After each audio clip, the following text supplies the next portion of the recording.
مصائب اور پریشانیاں یہ زندگی کا حصہ ہے، آزمائشیں آتی ہیں۔ مصائب اور پریشانیاں یہ زندگی کا حصہ ہے، آزمائشیں آتی ہیں، پریشانیاں آتی ہیں۔ ایسا نہیں ہے کہ کوئی بھی انسان ہو جس کی زندگی میں مصائب نہ ہوں، پریشانیاں نہ ہوں، لیکن اصل بات یہ نہیں ہے۔ اصل ناکامی کی وجہ یہ ہے کہ پریشانیوں کا، کہ مستقبل میں میرے ساتھ کیا ہونے والا ہے، کیا ہوگا، کون سے پہاڑ مصیبت کے مجھ پہ ٹوٹیں گے نا، یہ مصیبت جو ہے یہ انسان کو اصل مارتی ہے۔ خوف اصل انسان کو مارتا ہے کہ میرے ساتھ مستقبل میں کیا ہونے والا ہے۔ لیکن یہ بات بھی کنفرم ہے کہ مستقبل میں آپ کے ساتھ کیا ہونے والا ہے بالتفصیل تو یہ اللہ کی ذات ہی جانتی ہے کہ آپ کے ساتھ کیا ہونے والا ہے۔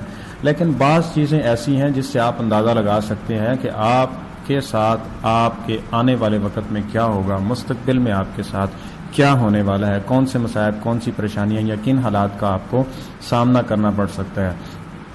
اس بات کا ادراک مجھے خصوصاً اس وقت ہوا کہ جب میں حضور کائنات علیہ الصلوۃ والسلام کی ایک حدیث پڑھ رہا تھا، اور اس میں آپ علیہ الصلوۃ والسلام نے ایک گناہ کو ذکر کیا اور کہا کہ کبیرہ گناہوں میں سے ایک یہ بھی ہے کہ انسان اپنے والدین کو گالی دیتا ہے۔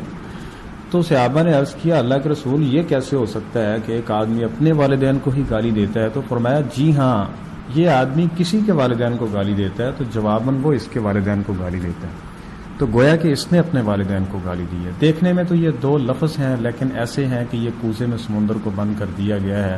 اگر آپ اس پہ گہری نظر ڈالتے ہیں نا تو آپ کو پتہ چل جائے گا اور آپ کے 14 کے 14 طبق روشن ہو جائیں گے، اور مشرق سے لے کے مغرب، شمال سے لے کے جنوب تک جتنی بھی تہذیبیں ہیں اور جو بھی چیزیں ہیں ان کو ان دو جملوں کے اندر اللہ کے رسول صلی اللہ علیہ وسلم نے سمو دیا ہے۔ وہ کیا ہے؟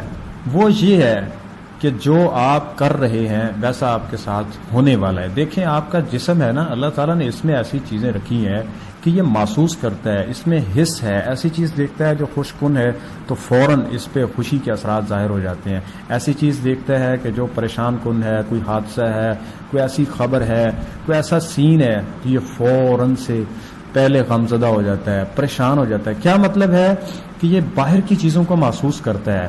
تو محترم، اگر آپ باہر میں کو برا دے رہے ہیں، باہر میں کسی کے لیے مشکلیں بنا رہے ہیں، لوگوں کے لیے پریشانیاں اور مصائب کھڑے کر رہے ہیں، تو یہ آپ ایک معاشرے کو مصائب سے بھر رہے ہیں اور آپ اس معاشرے کا فرد ہیں۔ اور کہتے ہیں دنیا گول ہے نا، اس کا مطلب کیا ہے؟ اس کا مطلب یہ ہے کہ آپ ایک جگہ پہ کھڑے ہوئے ہیں، آپ نے جو بھی چیز پھینکی ہے، اچھی پھینکی ہے، بری پھینکی ہے، اچھا بولا ہے، برا بولا ہے، اچھا کیا ہے، برا کیا ہے، وہ ایک سرکل میں گھوم رہا ہے۔ اس کا ایک وقت ہے، اب نہیں، کل نہیں، اگلے دن وہ اس سرکل میں گھومتے گھومتے آپ کو ٹچ ضرور کرے گا۔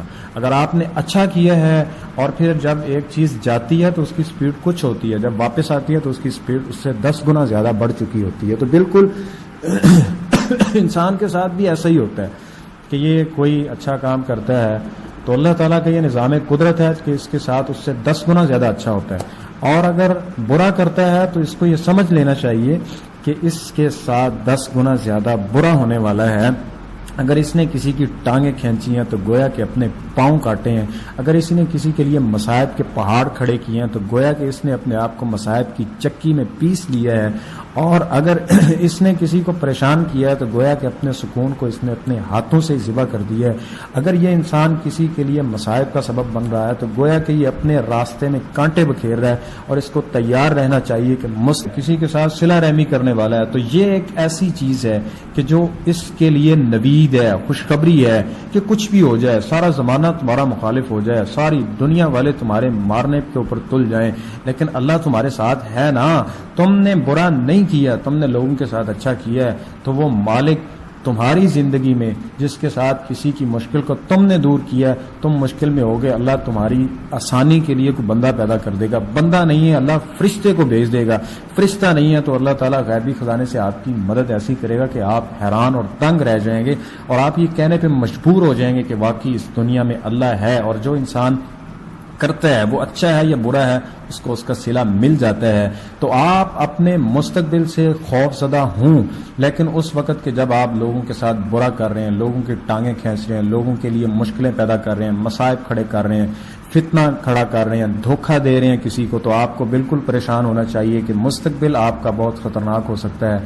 لیکن اگر آپ اپنے مستقبل کو درست کرنا چاہتے ہیں اور اپنے اعصاب کو مضبوط رکھنا چاہتے ہیں، آزمائشوں سے، مصائب سے بچنا چاہتے ہیں، یا کم از کم آتے ہوئے استقامت چاہتے ہیں، تو پھر لوگوں کے لیے آسانی پیدا کریں، لوگوں کے لیے سہولت پیدا کریں، لوگوں کے لیے اچھے خیالات رکھیں، لوگوں کے لیے اچھے جو ہے اپنے معاملات رکھیں، ٹھیک ہے، لوگوں کے ساتھ اچھا رویہ اختیار کریں۔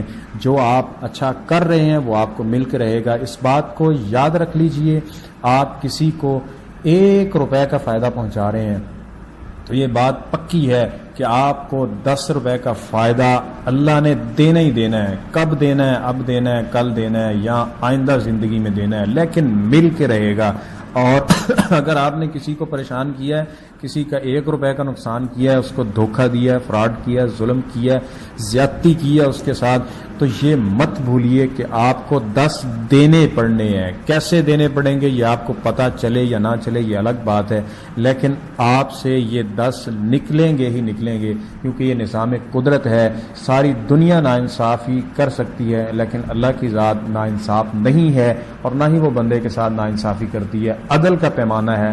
اس لیے آپ اپنے مستقبل سے خوف زدہ نہیں ہوں، بلکہ اپنے لیے اچھے حالات پیدا کریں۔ کس کے ساتھ آپ اچھائی کریں، معاشرے میں اچھائی پھینکیں، اس زمین جو گول ہے اس کے اوپر آپ اچھا رول پلے کریں تاکہ آپ کے ساتھ بھی اچھا ہونے والا ہو۔ آپ اچھا کریں گے آپ کے ساتھ اچھا ہوگا، کوئی برا کرے گا بھی نہیں کر سکتا، لیکن آپ برا کر رہے ہیں تو آپ اچھا سوچیں، اچھا پیدا کریں اور اچھائی چاہیں، ایسا نہیں ہو سکتا ہے، یہ قانون قدرت نہیں ہے۔